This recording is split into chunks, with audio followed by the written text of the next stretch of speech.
It does not make sense that Africa can have so many resources, yet Africa still languishes in poverty. We have banks that we don't own. We have education systems that we don't own. We have curriculums that we never wrote. We have political parties that don't service our own interest as people. We have passports. They don't give us access to other countries. They have access to our countries. We don't have access into their own countries. And that's supposed to be democracy. They have embassies in our own countries, and yet they put the same countries in sanctions. What sort of a system are we talking about if we are to be addressing the issues of African democracy? African democracy is a crippled child who is sitting on a wheelchair, a paraplegic wheelchair. In as much as our countries are claimed to be democratic, they are not free at all. Our economies are ruled by the West. Our education is ruled by the West. Our medicine is given by the West. Our diseases are managed by the West. Our populations are managed by the West. Our technologies are imposed on us by the West. So which part of us can you say is democracy? The same countries, they sponsor a government, they sponsor a surrogate government, the government gets into power. After they're in power, then you put the same government in sanctions again. What do they want from us? These colonizers, what do they want from us? You wanted our gold, we took it. You wanted diamonds, you took it. You want our children and our body parts? You're harvesting. Africa is a harvesting ground of livers and kidneys and hearts. What do you want from us as a people? You took our art. You took our kings. Destroyed our civilization. Up to now, 400 years later, the colonizer is still watching to see how much more he can get away and harvest and pull and rape and take away from the African people. And all this comes under a big umbrella. Africa is going to become a democratic state. But in the midst of democracy, what democracy has been able to do more than anything else, it is to solidify the borders of segregation between nations. The border between Zimbabwe and South Africa, put more fences, put more dogs. The border between Zimbabwe and Mozambique, put more fences, put more dogs. The border between Zimbabwe and Zambia, put more fences, put more dogs. Botswana and Zambia, put more fence, put more dogs. And all these African countries walk around each other in funny little ties, flying around the countries, sitting around United Nations, Africa Union, and we are discussing issues of democracy. The first idea when Africa wants to discuss democracy is how do we restore the African dignity by destroying the borders that separate the African children.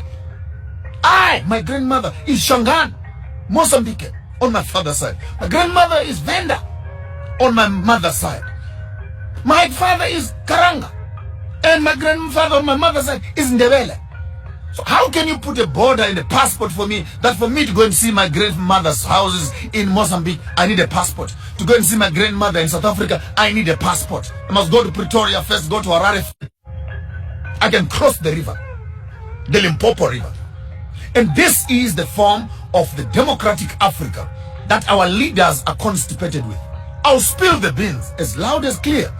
African democracy identifies a few educated, parodic Africans who become political parties. And they talk in cahoots with the funders, the colonizers. They walk into power not to help the African people, but to look after themselves and maintain the system for the colonizer. Insurance companies are in the hands of the colonizer. The banks are in the hands of the colonizer. Manufacturing industries are in the hands of the colonizers. The pharmaceuticals are in the hands of the colonizers. Medicine, clothing in the hands of the colonizers. Technology in the hands of the colonizers. You'll be shocked to discover we are still slaves and servants working for the colonial system. Take note, I'm not insulting any political party, but I want to insult their insensitivity that they walk around and campaign. I am saying this from Nigeria to Uganda to Kenya to Ghana to Zimbabwe to South Africa to Botswana, anywhere in Africa. Tell me one political leader who has made an intentional business of improving and establishing factories for his own people. Sit around approving business budgets for what? Just take that money, open industries, take that money, open up mines, take that money, open up agricultural farms, have food for your people, employment for your people. How complicated can that be? The model to follow is Dubai. Look at Emirates. They have nothing. All national fund. Use the national fund to make Dubai a capital city of industry for the whole world. Here we are in Africa.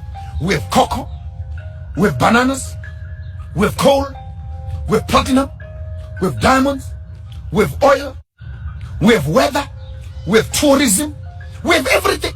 But in the midst of all these resources, our African people are still languishing in poverty. Can I ask you, the intelligent ones, what is the problem of Africa? What is the problem? We have the resources, we have the universities, we have the education, we have the skills. What is the problem? The problem is we are trained to maintain a system that does not benefit us. We go to school to learn to maintain that system. We train our children to look after the system. Our political system has no will at all to empower the local people. It has no will. There's no political party that wants to remove bread from the mouth of the white man. That's a fact. Because all these political leaders are eating with the colonizer. So how can you destabilize a system that is giving you food? So it's a typical state where Uncle Tom kind of boys who now are being told, you are not like them. You are a better black than them. Please, you can eat here. You can sign here. You can own this also and that. And before you notice it, 5 years, 10 years later, our political leaders have just become rubber stamps in government for pushing a European colonized agenda. I'm still looking for a country that will take its own resources and improve its own infrastructure. I challenge all the African political heads across Africa. Go to Dubai, not to shop. Go and study. Go and study how a place that has nothing has been able to change its course from a desert to a capital city of shopping in the world. Go there and study.